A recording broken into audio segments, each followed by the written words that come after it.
Hey, good evening, everybody. This is Sam, the community gardener. I'm coming to you again today. I wanted to talk about a plant that grows wild here on the property.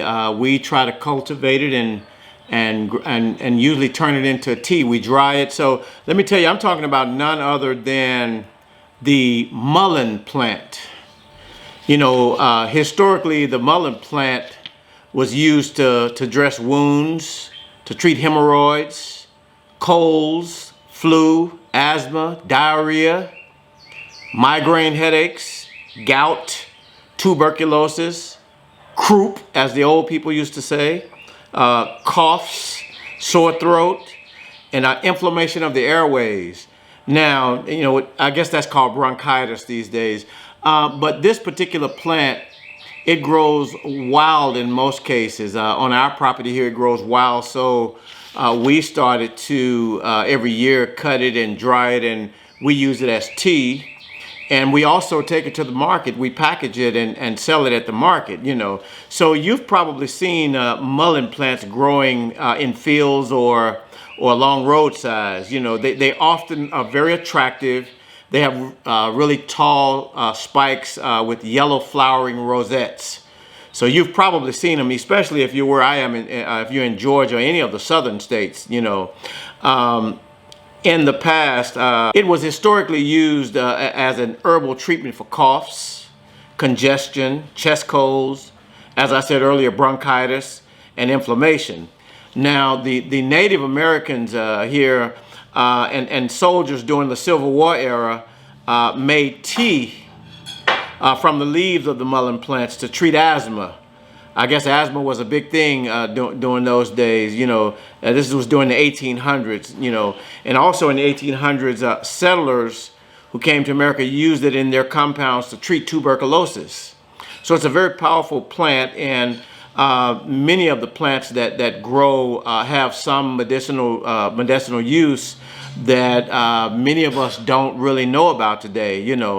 Now, talking about the mullein plant, it is a large, erect, meaning tall specimen with huge furry leaves and tall stalks of yellow flowers. It has a very attractive foliage and some very beautiful flowers that are great attractors for bees. And mullein, it's very rarely grown in gardens. People have tried to grow it in gardens, but it grows best if it grows wild. However, mullein produces seeds very prolifically. It leaves them for decades before germinating. So sometimes if you see a mullein plant growing, it probably came from some seeds that were dropped by the plant years ago. They often germinate in disturbed areas, like somewhere you've been digging, or sometime on roadsides and in fields and riverbanks. There are some ways to grow mullein, but most people are not very successful in growing mullein. Learning how to grow mullein is easy, but like I said, yeah, it's a toss-up.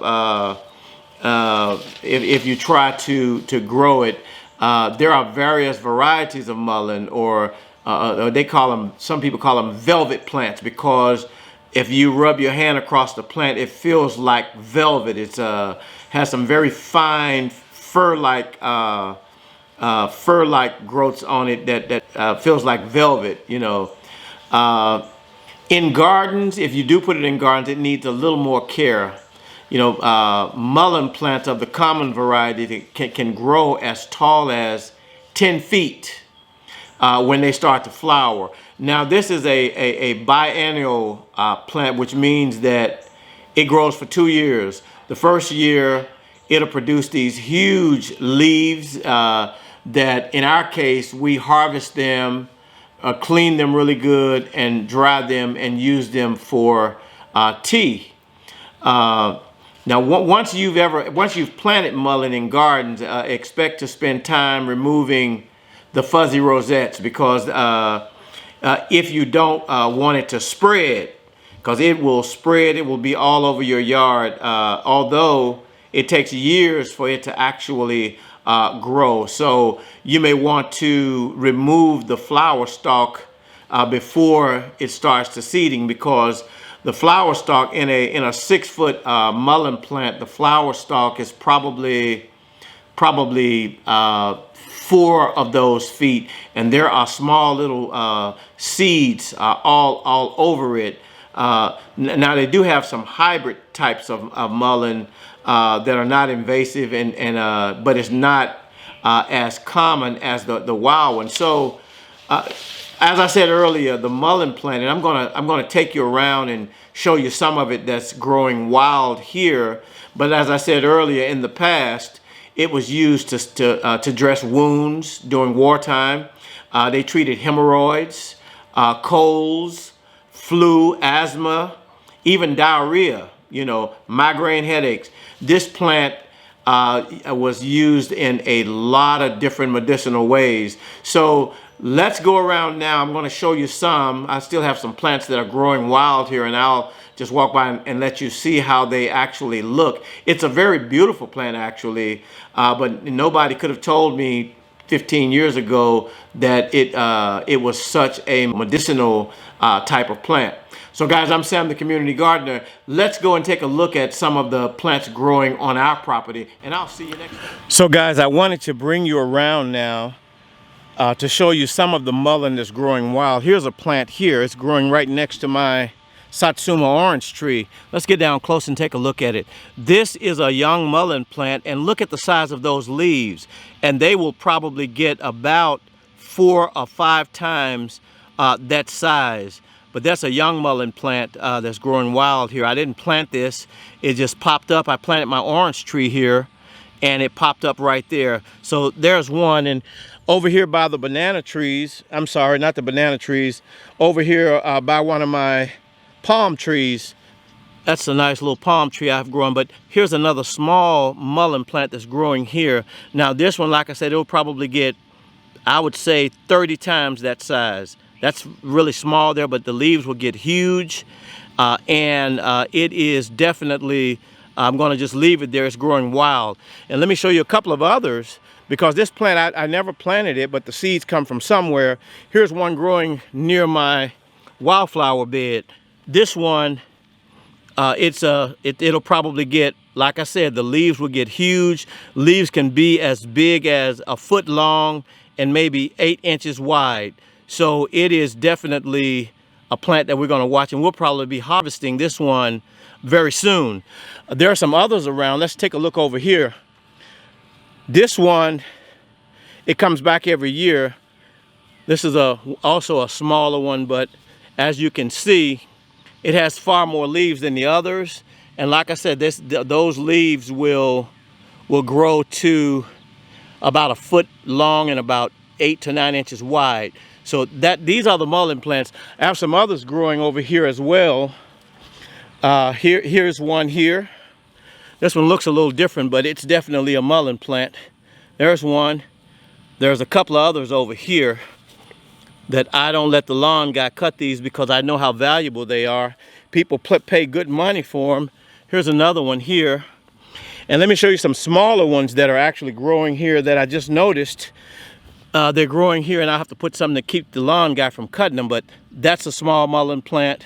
Here's another one right beside it, and another one, and here's even another one. So they are growing wild here in my yard, but like I said, we take these plants and we harvest them as they grow older, or old enough to where the leaves are wide, and we clean them up, dry them out, and actually we sell quite a lot of it. It's in real big demand for some reason.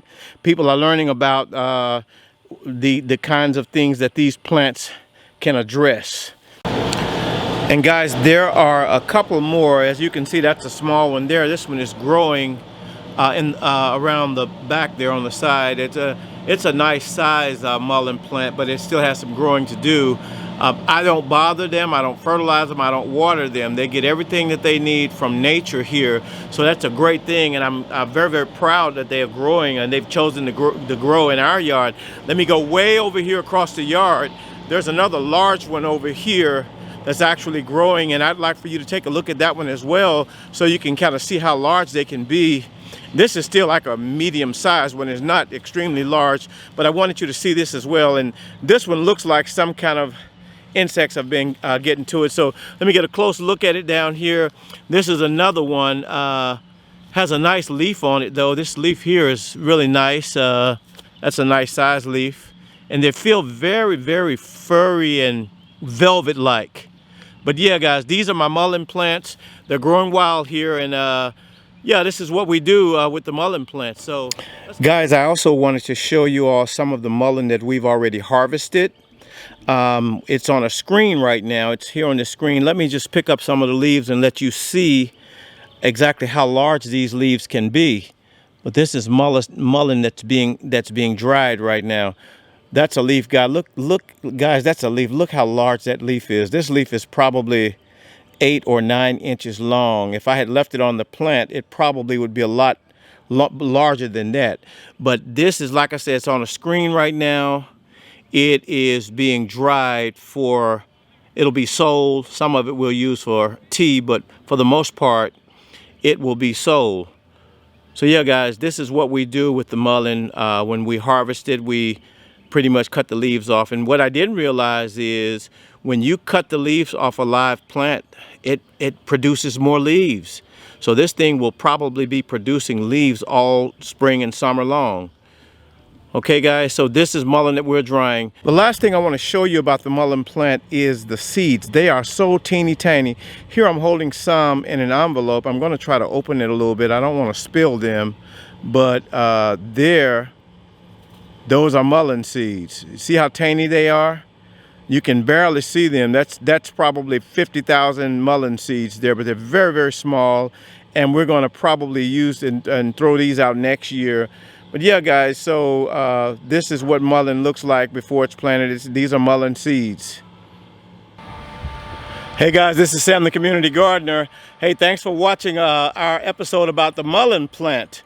Hey, if you want to follow us, go to Sam the Community Gardener on YouTube, and you can follow us and hit like and subscribe to the channel. I'll see you next time in the garden. Stay green, everybody.